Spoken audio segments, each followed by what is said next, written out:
The world's strongest Hall of Famer, Mark Henry, was on the 6 Feet Under podcast with Mark Calaway, a.k.a. The Undertaker. And I have been on here and I've said that, I'm not a huge fan of Undertaker's podcast, but I have been liking his interviews, actually, or at least, they're more like conversations. And him and Mark, they're old friends. They go way back. They've worked together a long time, and this was just a treat to see Mark Henry on this show, having a sit-down. They talked for like 2 hours, had a great conversation with Taker. I highly recommend watching the whole thing, to be honest with you. Funny shit. Mark Henry's funny as hell when he gets going. I love me some Mark Henry. But it was in this clip here where he talks about nearly killing the entire Kliq and JBL separately. Check out this clip. He taught me a lot about being a man too. Yeah. And how to deal with the locker room, because I got in trouble and they sent me to Canada because I threatened to kill Shawn Michaels and the entire Kliq. They hit, I thought that, I thought it was them. Nonchalant, he just said that. I meant that I meant it. But I found out later on it was Paul Bearer who hit my crutches. And I blamed it on Shawn now because they came up to me, hey man, they hit your crutches? What happened? And I was like, man, you too small to be talking to me. I said, I will kill you and everybody that know you. Paul Bear was evil, man. I'm telling you, Paul Bear was... He was a wreck. Paul Bear almost had the whole Kliq killed. So you remember Sid Vicious? Oh, yeah. So Sid was behind Shawn, and when I threatened them, Sid was like, and I was like, you breathing heavy for? I'm not talking to you, but if you want it, you can get it too. That's like, he know who I am. Yeah. And he was like, when that switch flipped, man, who you are. And that's when I was stupid. And, you can't be in a professional industry with no couth. You can't. Yeah. They're going to get rid of you. And that's what happened to me. They were like, I would just rather pay you your money and you get the out of my face. So they sent me to Canada. Because I didn't know, nobody ever sat me down and taught me wrestling etiquette. See, now they got the developmental system and NXT and mentors and this, that. They didn't have that when I came in. I had people ribbing me, belittling me, jealous of me, mad that I was getting the money that I was getting because they had worked their whole life, and justifiably so. I know what the business is now. If I was them, I would be mad at me. But they sent my ass to Canada, and I would see Owen every week. And Owen be like, man, you know why everybody mess with you, right? And I was like, it's because I'm black. Nope. And Owen said, no, it's not. It's because it's entertaining. When you mad, bro, it's like the best thing in the world. Wrestler 101. If somebody ribs you, you don't sell it. Yeah. That was what he had to learn. I didn't know. It didn't matter what it was. Like if somebody messed with your gi, whatever it was, you don't sell it. You don't until you know who it is, and then you can extract your. And he taught me how to deal with that. Yeah. He was like, you don't do it in the locker room. He said, because it's never gonna get resolved. He's like, you gotta find people when they all by themselves, a la John Bradfield, Layfield. They was on my ass. I caught him under the bleachers, and I said, John, today is the last day. If I catch you like this again, they're gonna have to bury you. And he's like, what the f is wrong with you? And I said, I'm done with the jokes. Like, don't mess with me no more, because I'm gonna find you. And I'm gonna have my way with you. And he was like, Ron is the one that put me up to this shit. Everybody like you. They just like to see you mad. Somebody's gonna get their ass kicked. Whoa, somebody's gonna get their wig split. Oh, Yeah, Mark Henry's not a guy you want to fuck with. I don't know if they must have just took him as like a soft little teddy bear that they could just crack their jokes at and whatnot, but I'll tell you this, if Mark Henry corners me in some fucking under the bleachers somewhere in a fucking arena all by myself, I'm probably pooping a little bit.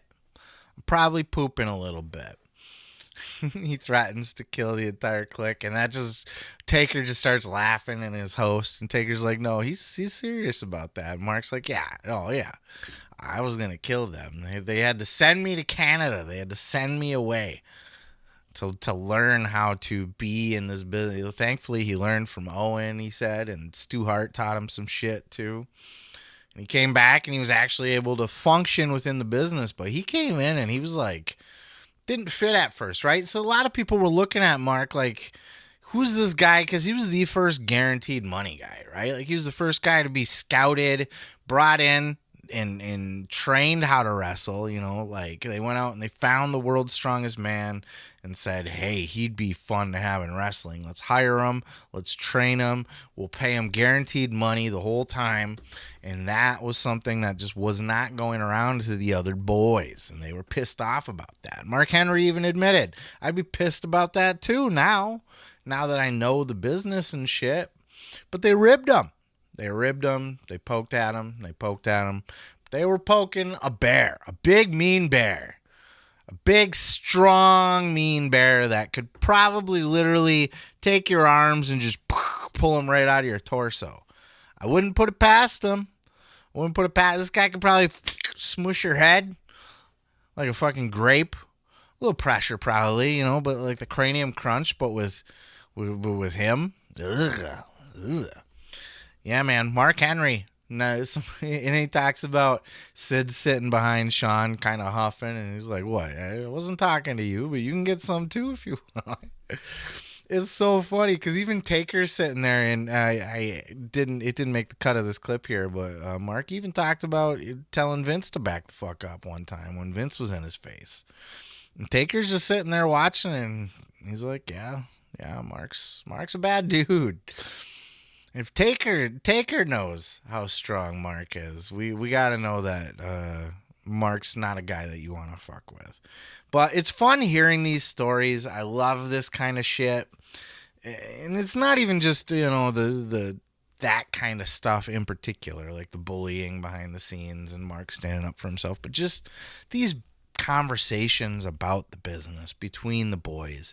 You get Mark and Taker, and it's different than hearing Mark on Busted Open where he's talking with Dave or something about a bully there or whatever, and they're talking about what's going on. It's a different thing, or he's interviewed with somebody else. You get down with Taker and they just start talking like two dudes in the locker room, two old vets, and you're a fly on the wall. And I love those kind of conversations, man, because they're so insightful and just a great listen. I couldn't put this over more. And it's funny as hell. I mean, he was dead set on killing the Kliq, which everybody was dead set on killing the Kliq back then. But those were the gooses that were laying the golden egg. The geese that were laying the golden eggs at the time. So Vince wasn't going to let that happen. And Vince was willing to pay this guy the money that he promised him and send him to fuck off land until his contract ran out, rather than have him around fucking up the business. But Mark learned, and look, here he is now, a former world champion, fucking Hall of Famer.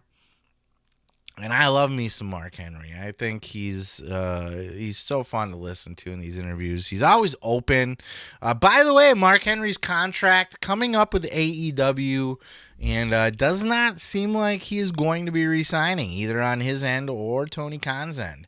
In fact, Tony Khan even talked about this. He was asked about it at the media scrum, or not the scrum, the media call for the Double or Nothing, to promote Double or Nothing. And he was asked by Dominic D'Angelo about Mark Henry's contract status. And here's what Tony had to say.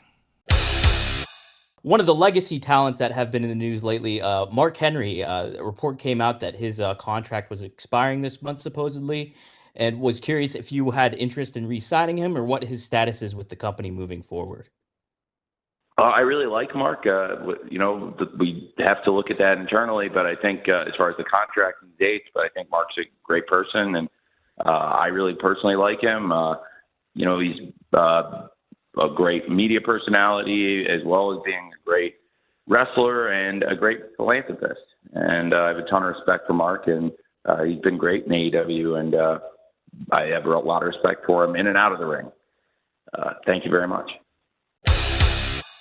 Completely skirting the issue, ignoring it 100%. He could have just said, yeah, I'd love to rehire. Oh, we'll have to look at that. You don't know that his contract's about to run out. I really like Mark. I respect it. You just say, yeah. Listen to Dana White. If Dana White's ever asked, are you looking to re-sign this guy? He'll say, yeah, we'd love to re-sign him, but we got to work, see what the contract's, or he'll clearly say too, nah, I don't think we're going to. He's not scared to go there. I don't know why Tony's got a pussyfoot around this shit. He's not going to re-sign Mark, or Mark's just not going to re-sign. I don't think Mark's fully happy there. He hasn't been used for anything. He's literally just there to be brain trust, and he went, and the sad thing is he left WWE because he wanted to do more there, and Vince didn't see it for him. He wanted to be an ambassador, he wanted to do this, that, and Vince was just like, so he's like, all right, then I'm gonna go over here then.